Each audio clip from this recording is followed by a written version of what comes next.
Happy Monday, everybody. My name is Brandon Rosa, and welcome to episode 225 of the Xbox in 10 podcast, your weekly source of Xbox gaming news covered in around 10 minutes. Every Monday, this podcast covers new game releases, the previous week's gaming news, and we all learn an Xbox-related fun fact together. This show is on YouTube and podcast services around the world, so please subscribe on your favorite and leave a review. Xboxin10.com, no numbers, is your quick source for links to all of our podcast destinations and social media profiles, which you can follow at Xboxin10. To start, let's talk game releases.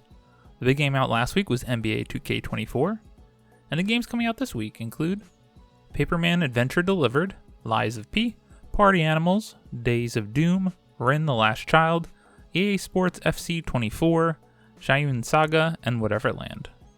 Now into last week's biggest news stories, and we have 6 to cover this week. Number 1, Starfield is getting DLSS and FOV slider and ultra-wide monitor support. Tom Warren at The Verge writes, Bethesda is planning to add NVIDIA's DLSS upscaling technique to Starfield soon, as part of a bunch of promises for the updates to the game, including brightness and contrast controls, an FOV slider, 32:9 ultra-wide monitor support, and even an eat button for food. Bethesda is releasing a small hotfix today to fix some bugs in the game before it dives into feature requests. Quote, our priority initially is making sure any top blocker bugs or stability issues are addressed, and adding quality of life features that many are asking for, end quote, says Bethesda in patch notes released today. Quote, this first update is a small hotfix targeted at the few top issues we are seeing, end quote. The first update includes improvements to Xbox Series X and S stability during installations and a variety of stability and performance improvements to reduce crashes and improve frame rates. There are also some fixes in for quest lines where players might get blocked from progressing a quest. The promise of DLSS support comes after AMD made it clear to The Verge last month that there's nothing stopping Bethesda from adding DLSS support to Starfield as part of AMD's exclusive PC partner status for Starfield. NVIDIA also rolled out a driver update yesterday to boost Starfield performance on its latest GPUs, after the experts at Digital Foundry found that Starfield is a, quote, bizarrely worse experience, end quote, on NVIDIA and Intel compared to AMD GPUs. Bethesda now says it's working closely with NVIDIA, AMD, and Intel on driver support, and each update will include new stability and performance improvements. Starfield is also getting official mod support at some point in 2024. The addition of DLSS to Starfield shouldn't be a particularly heavy lift for Bethesda. Modders have shown how easy it is to add DLSS 2 and DLSS 3 frame generation to Starfield already, but official support will hopefully include more granular controls over the DLSS quality levels. An FOV slider will also be available across both Xbox Series S and X and PC versions of the game, alongside brightness and contrast controls and an HDR calibration menu. The HDR calibration could be in response to feedback about Starfield's HDR not looking great on OLED TVs. Give me all the improvements and official mod support to Starfield for a game that is already excellent if you haven't checked it out. It is always a shame for early adopters, isn't it? Come year's time where I'm sure they'll probably have local maps as well in the game, are going to be people that just have such a better day one experience for themselves.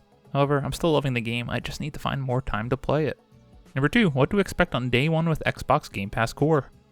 Rachel Raisin, product marketing manager at Xbox Game Pass, writes on The Wire, we're almost there. Tomorrow we're excited to bring life all of our updates for Xbox Game Pass Core. As we shared last month, this is our latest evolution of what was previously known as Xbox Live Gold. Same great online experience, new name, and an added library of games. When we announced Xbox Game Pass Core, we shared that this membership would come with more than 25 high-quality games from the Xbox Game Pass library. We're thrilled to share that there will be 36 games available to play on Series X and S and Xbox One starting tomorrow. The full list of games include Among Us, Astroneer, Celeste, Dead Cells, Descenders, Dishonored 2, Doom Eternal, Fable Anniversary, Fallout 4, Fallout 76, Firewatch, Forza Horizon 4, Gang Beasts, Gears 5, Golf with Your Friends, Grounded, Halo 5 Guardians, Halo Wars 2, Hellblade Senua's Sacrifice, Humans Fall Flat, Inside, Limbo, Ori and the Will of the Wisps, Overcooked 2, Payday 2 Crime Wave Edition, Power Wash Simulator, Psychonauts 2, Slay the Spire, Spiritfarer Farewell Edition, Stardew Valley, State of Decay 2 Juggernaut Edition, Superliminal, The Elder Scrolls Online, Teenage Mutant Ninja Turtles, Shredder's Revenge, Unpacking, and Vampire Survivors. We plan to update the Game Pass Core library 2 to 3 times a year. If you're interested in the full library that updates more frequently, check out the other Game Pass memberships. I mean, I've been fine with this. Xbox Live Gold and the free monthly games have been a sham for a long time, pretty much since the launch of the original Game Pass. For just joining the Xbox Game Pass Core ecosystem, you already have access to so many great games. It really was a great selection. So anyone starting off on a new Xbox system, you're not quite ready for the Game Pass Ultimate subscription, check this out because you're going to get a lot of timing in some of these games. Number 3, Resident Evil 4 Separate Ways DLC coming to Capcom's remake.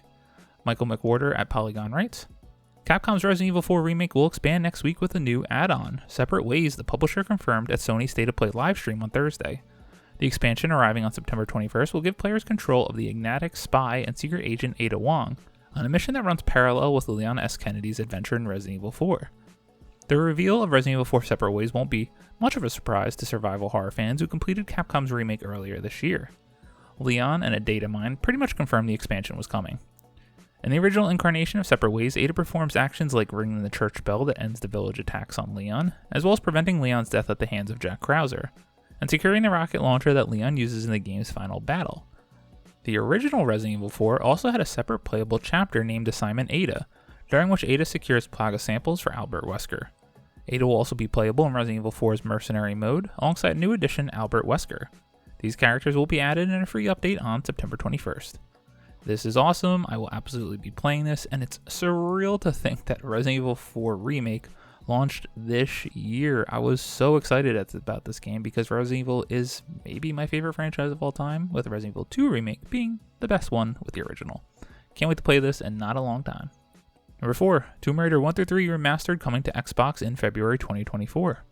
Sean Carey at True Achievements writes, Tomb Raider 1-3 Remastered was initially revealed as part of the latest Nintendo Direct, but Aspyr Media has now confirmed that the remastered collection will also launch on Series X and S and Xbox One on February 14th, 2024. The collection includes the first 3 Tomb Raider games and their expansions. You can also expect, quote, upgraded graphics, end quote, with an option to switch between the new visuals and the original polygon look at any time. And of course a list of Tomb Raider 1-3 Remastered achievements, which we don't have yet, to unlock. Tomb Raider 1-3 Remastered includes the following games and expansions: Tomb Raider 1 plus the Unfinished Business, Tomb Raider 2 plus the Gold Mask, and Tomb Raider 3 plus the Lost Artifact. Last year it was revealed that Amazon Games would be publishing the next Tomb Raider game, which is in development at Crystal Dynamics. This is cool for all those classic fans, as this is one of the big cult classic games that led to some of the movies with Angelina Jolie. I never played these original games, nor have I seen the movie, but I know a lot of people love it, so more power to you for those excited about this announcement. Number 5, Star Wars Jedi Fallen Order and Survivor director Stig Asmussen is leaving EA. Matt Wales at Eurogamer writes, Stig Asmussen, the director behind the acclaimed Star Wars Jedi Fallen Order and Star Wars Jedi Survivor, is leaving Respawn Entertainment in EA to, quote, pursue other adventures, end quote. Asmussen, whose career in the games industry spans close to 25 years, worked on all 3 original God of War titles at Sony Santa Monica Studio prior to his move to Respawn, serving as lead environment artist, then art director, and finally creative director on God of War 3. He joined Respawn's Entertainment as a game director in 2014, and his first released project at the studio's 2019's well-received Star Wars Jedi Fallen Order. A follow-up, Star Wars Jedi Survivor, also helmed by Asmussen, released earlier this year, proving to be a commercial hit. News of Asmussen's departure was broke by Bloomberg's Jason Schreier and confirmed by EA in a statement provided to the publication. Quote, after careful thought and consideration, end quote, an EA spokesperson said, quote, Stig Asmussen has decided to leave Respawn to pursue other adventures, and we wish him the best of luck, end quote. The company added that, quote, veteran Respawn leaders will be stepping up to guide the team as they continue their work on Star Wars Jedi Survivor, end quote. This is pretty sad news. Obviously, being the creative director of some of my most beloved games over the last couple years, even though Survivor has a little bit of a tainted memory because of the performance, I love these games, and he helmed them, so it is sad to see. Hopefully we'll see where he goes after this. It doesn't sound like he's retiring yet, and maybe he joins up with an Xbox studio for a powerful exclusive. That'd be cool, right? And number 6, Microsoft is releasing an Xbox credit card later this month. George Yang at IGN writes, Microsoft is partnering with Barclays to create an Xbox MasterCard the company announced today. The card has no annual fee and will be available exclusively to Xbox insiders in the continental United States, Alaska, and Hawaii starting on September 21st. According to Xbox Wire, cardholders can earn points for every $1 they spend on purchases, in particular buying eligible products on the Microsoft Store, will net cardholders 5 times the amount of points, while eligible streaming services like Netflix and Disney Plus will dish out 3 times the points. Gamers have to eat too, so eligible dining delivery services such as Grubhub and DoorDash provide 3 times the points as well. All other types of purchases will earn the regular 1 times rate. On September 21st, the card will be available and rolled out to Xbox insiders in waves. In 2024, the card will be available to all Xbox players in the United States. This is an interesting one. You want to get your gamer tag on a credit card? I don't know. Do your own research. It's something I'm going to explore looking at and see if it makes sense for me. But thought this was a wild one and I had to include it this week. As always, we end our show with a fun fact about Xbox, and this one is about Microsoft and launching the original Xbox. Credit to VentureBeat.com. Did y'all know it took just 20 months to launch the original Xbox?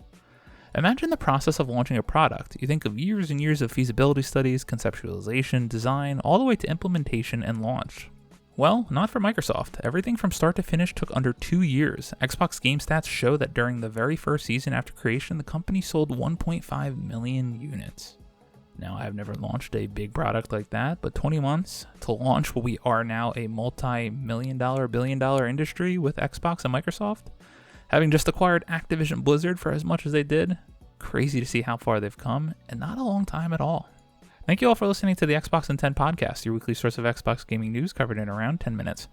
If you like the show, please subscribe on your favorite podcast service, share with your friends, leave a review, and follow on all social media at Xbox in 10.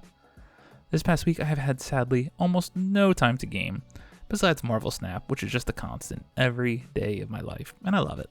My name is Brandon Rosa. You can follow me on Xbox at Brosen83. Hope you all have a great week. Stay safe and keep on gaming.